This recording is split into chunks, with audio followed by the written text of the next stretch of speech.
And from spooks to witch hunting, I'll also be talking to the actor, Richardem Armitage, about the acclaimed stage production of The Crucible, that is, the toast of London. Now, whether saving the United Kingdom from terrorism in Spooks or saving the Hobbit kingdom of Middle-earth, Richardem Armitage has had plenty of experience on screens big and small as an action hero.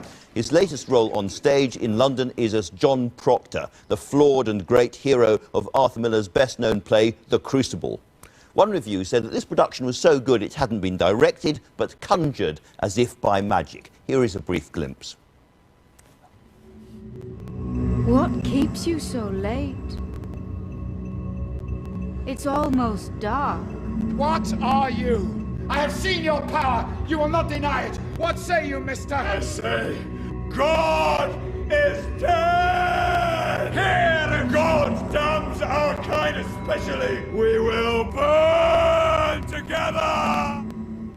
Now, it's got air conditioning, the theatre, but you leave drenched in sort of sweat because of the sheer emotion and power of this play. You're on stage, what, 3.5 hours, more or less, each time, 8 times a week, which adds up to a whole day on stage every week. Yeah. It must be physically shattering. I kind of wish we could do it all in one day and then have the rest of the week off. But yeah, this is my Sunday morning voice. But yeah, it is. It's emotionally draining, and you know, we're about a third of the way through the run, but already the show it's changing and evolving. It's still kind of moving forward. Yeah. Does it make a difference to the audience in on the night? Can you feel a different audience every night? Yeah, I've deliberately not read any of the reviews, but you can really sense what the audience is coming expecting, and they're living and breathing the show with us. They understand it so acutely, and they gasp and sigh in the right places. So it's really wonderful. Now, this is a play which generations of school children have been given and told that it's all to do with the Red Scare, McCarthyism in America. I felt that it was not to do with that. It was a much deeper play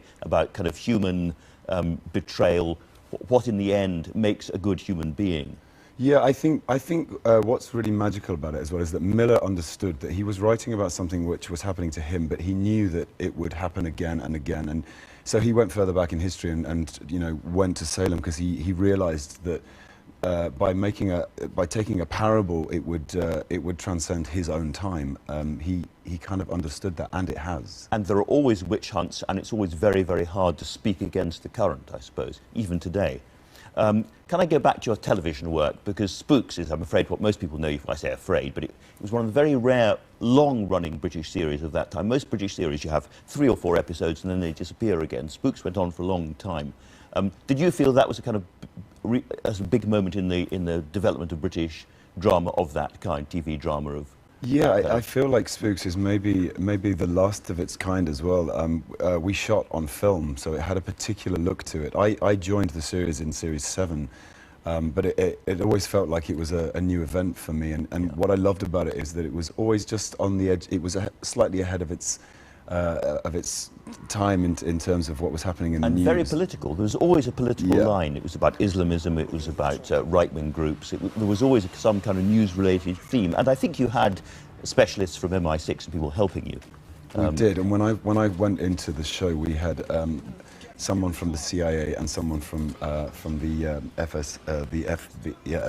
Russian spy. FSB, TSB. No. It was just very interesting to talk to those two opposites. Really fascinating. Fascinating. Yeah, absolutely. Well, it was a great series. Now, if I may say so, you don't look like a hobbit. You look a bit big for a hobbit. How did that happen? Was it a big surprise? Yes, it was. It was something that I was very surprised about. I questioned Peter Jackson about it endlessly, but he was adamant that he wanted big guys to fight like warriors in his movie, and so you know, I see. Everybody I've talked to who's been involved in the Hobbit and the Lord of the Rings sequence talks about it with a kind of romantic enthusiasm, which is interesting. Did something sort of special happen? Was it the fact you all stuck out there in New Zealand? What was it? Because everyone has very, very fond memories of those films. It's absolutely that. You know, you go. It feels like you're making a home movie in Peter Jackson's back garden. You know, New Zealand is such a magical place, and you do feel like you're entering Middle Earth. And you know, you sit opposite Gandalf, and you know, he brings his cast to his dinner table, and you know, it's really a wonderful experience.